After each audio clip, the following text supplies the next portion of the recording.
Concern in Davis's corner regarding a potential hand injury after 3 minutes left. Oh, a lot of y'all ain't gonna like this. A lot of y'all ain't gonna like this. It's gonna be a whole lot of crying in the comments. But the truth is the truth, and I'm about to give y'all the straight facts right in your face. What really happened with Gervonta Davis and Isaac Pitbull Cruz? Before we get into this video, make sure you hit my like button, subscribe to the channel, and let's cook on it. I'm gonna tell y'all right off the rip before I even start. Y'all wanna watch this whole video throughout, because if you don't, you gonna miss out. But make sure y'all watch this whole video. Don't skip through it. Don't just watch some of it and get to comment. Watch this whole video. Trust me. Gervonta Davis, Isaac Pitbull Cruz. The fight that took place December 5th, 2021. Now, I remember when this fight was first announced, it was announced because Rolly was supposed to fight Tank, but Rolly ended up getting pulled out of the fight due to some legal issues that later turned out to be all phony. Now, at the point in time, I was familiar with Pitbull Cruz, and I wasn't really feeling them. I remember being in Home Depot, right? And I got a phone call from the late, great Batman. That's Gary Russell's older brother, one of Gary Russell's older brother, right? He's now passed. Rest in peace to my partner, my brother Batman. And we start talking about the fight. I'm in the middle of Home Depot. I remember this like it was yesterday. We start talking about the fight. And I got to arguing with Batman because Batman was telling me that Pitbull was going to give Gervonta Davis a tough fight. Gervonta Davis might not even beat Pitbull. And I told him, I said, dude, you full of shit. You just hate no Tank Davis. You don't know what you're talking about. And me and him got to going back and forth, right? So fast forward, the fight happens, like I said, on December the 5th, 2021. And when I saw the fight, I only watched it one time until recently. Now, when I saw the fight, I said, yeah, you know, Tank Davis, he fought with one hand and he beat Pitbull 9 rounds to 3. If he beat him with one hand, it ain't really no reason for us to watch the fight again. Because ever since then, Tank's team, they've been pressing Tank to fight him again. A lot of the Mexican fans, I've got into it with them because they trying to say that Pitbull got robbed and Tank Davis is ducking Pitbull. And I said, man, he beat him with one hand. Why does he need to fight him again? It ain't no reason. I don't want to see that shit again. Now, y'all stay with me here. Don't lose me, because I ain't even got into the meat and potatoes of the video yet. It was that fight that I was very, very impressed with Tank Davis, because in that fight, I actually got to see his footwork and I seen how well he can box. Before, we just had been pretty much seeing Tank Davis run through dudes with his power. In that Pitbull fight, we got to see the excellent footwork that he had. He brought out the bag. And like I said, we got to see his boxing skills. Now, the narrative that was brought out after that fight is that Tank Davis, he fought the whole fight with a broke hand. I remember Blue Blood was the first one that started coming out with videos saying that Tank fought that whole fight with a broken hand. And I had to correct Blue Blood. And me and Blue Blood, we went back and forth on this way back then because Blue was saying that his hand was broke. And I said, nah. Tank, in the press conference afterwards, he said that his hand wasn't broke. He says, well, nah, I can open and close my fist with no problem. I just hurt it. I just bruised it. I don't think it's broke. And then Blue, he started going back and forth with me, telling me that a hurt hand is a lot worse than a fractured hand a lot of times. And so, you know, that was a conversation that me and him had way back in the day. And that was when Blue was still really riding hard for Gervonta Davis. That is what it is, right? But that was the narrative around the fight, that Tank Davis, he had to fight with one hand for pretty much that entire fight. That he hurt his hand early on in that fight. Ever since then, I've been an advocate of not seeing that fight again. We don't need to see it again. I was one of the main ones against seeing that fight again because I always believed that Tank beat him pretty easily. He beat him 9 rounds to 3. I never had went back and watched that fight again until recently. Now, for those who don't know, when I get spare time at night, I'll rewatch fights. I study fight film. That's how I know how to break down fights and all of that. That's how I know a lot of these fighters inside and out. I study a lot of fight film on my spare time. So last night, I said, you know what? Since I got Amazon Prime, they got all of the old PBC fights up. Let me go back and watch Isaac Pitbull Cruz and Gervonta Davis because I only watched it one time. So I go back and I watch the fight. Now, I'm seeing Pitbull fight like Pitbull do. He coming forward, charging like a bull. And I'm seeing Gervonta Davis fight off the back foot.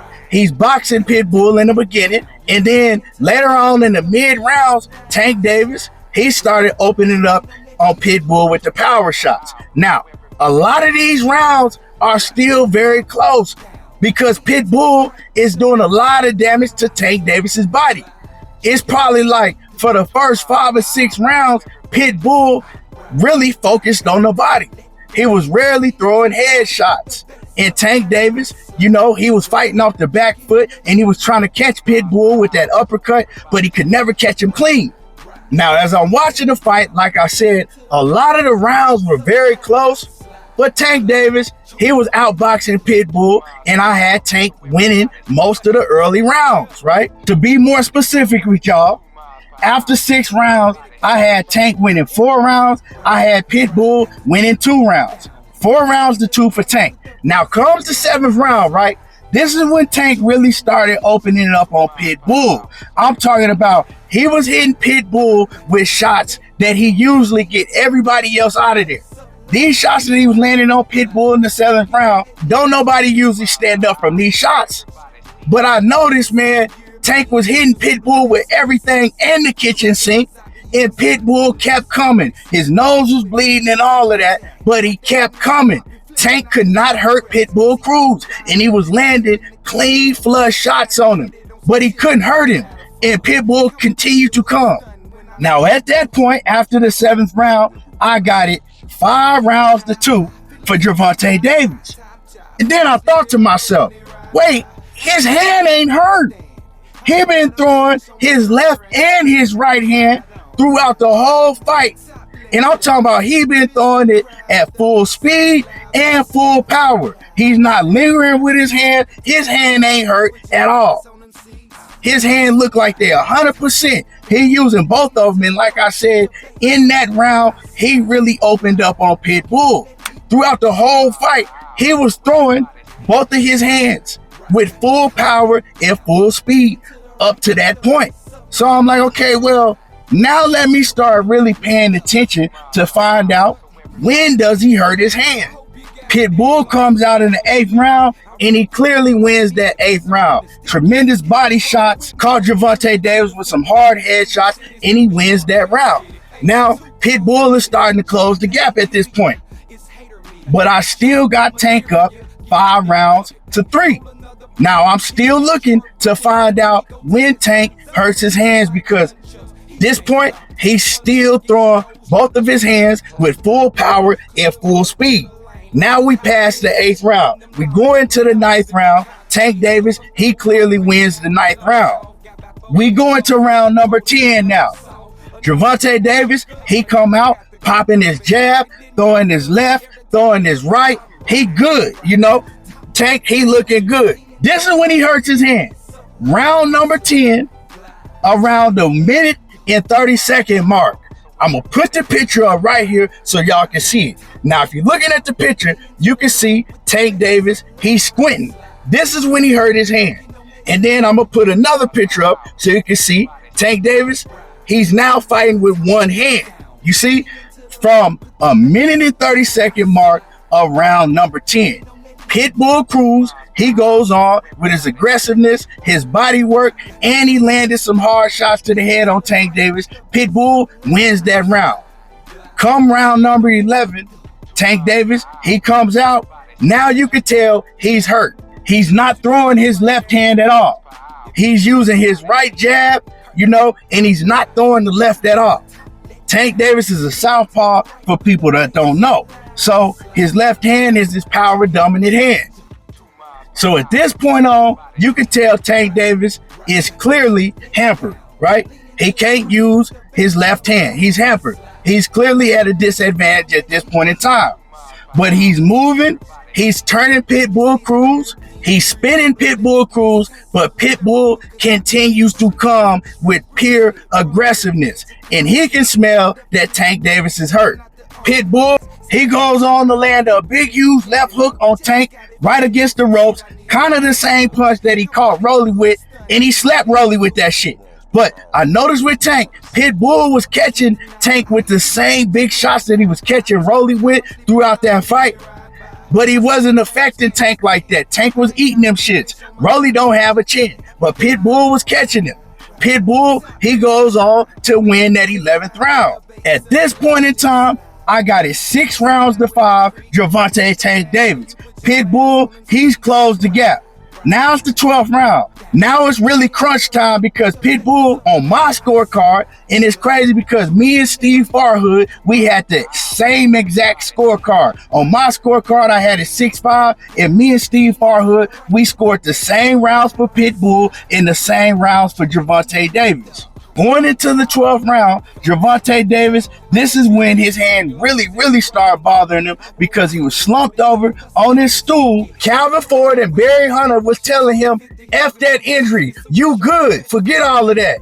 You can tend to that later on. I'm going to play y'all the audio so y'all can hear it for y'allself. Frank, sit up. Good, I know what's going on. The jab was working for you, yeah? How's the fun? Dance this round, baby. Use your name. Stop all that soft ass shit. Let's go. It's over with. Listen, Championship if you right. gotta throw the brick hand, throw it. Hey, last round, I'm gonna bring you guys to the center to touch gloves. I'm not telling you you have to use it. Just protect yourself, all right, brother? Concern in Davis's corner here regarding a potential hand injury after.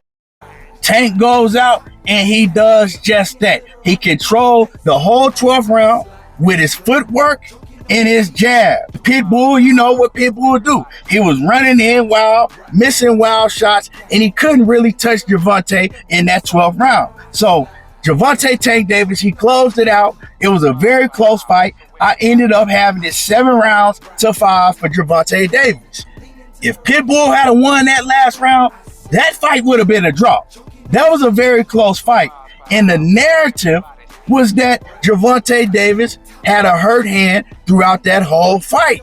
And the crazy thing is I actually believed in that narrative myself because so many people were saying it, and I did not take the time out to go back and watch that fight for a second time like I usually do. It was cap.